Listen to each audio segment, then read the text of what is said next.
कनी माता जागृति वेगे ये आपू परंपरा रूढ़ी आली का आखिर दिखाओ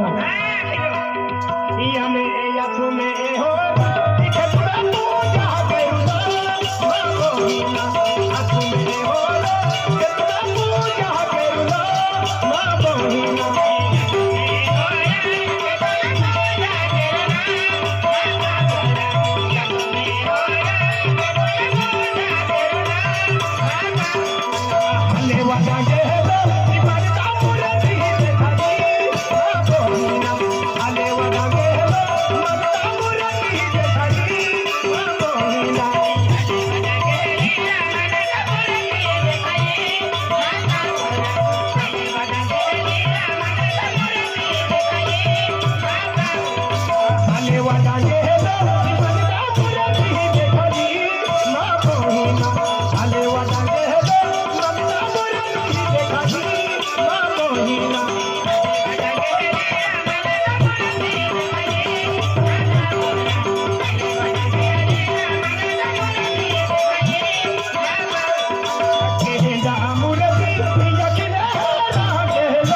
नागझिरी वालों गुलाब सिंह पटेल है कि नहीं बेड़ो भी आते हैं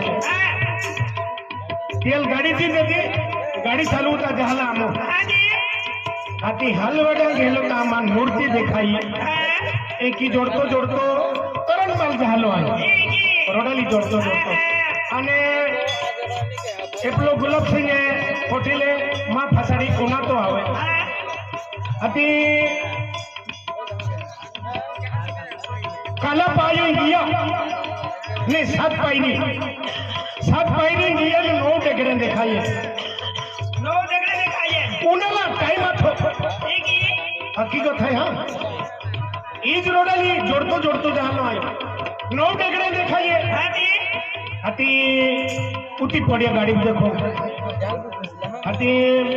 9 डेगड़ा नहीं पागे पड़िले तो पेनते 9 डेगड़े आठ जोड़ लगवी देतो ता 9 डेगड़े पोले आथे ठीक है हां ते ई या होगी करण माल भी कारस्थान बनलो है हाथी ते 9 डेगड़े हमो दर्शन तो स्किले दोन हाथी सात पायरा चढ़ी गया पटेल उभी राख गड़ी मोटी लेती आखेने मोटा गया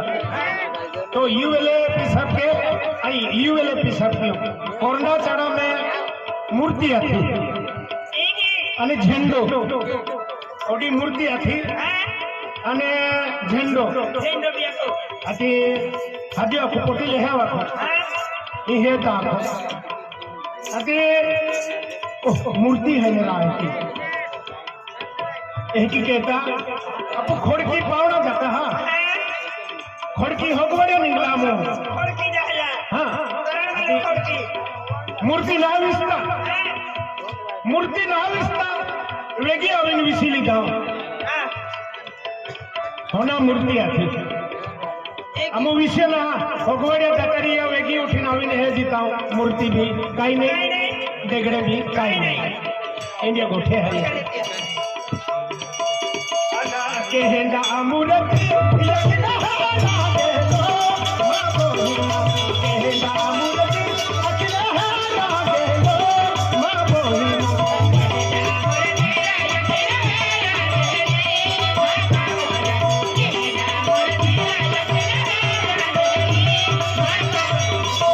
मेरे सोना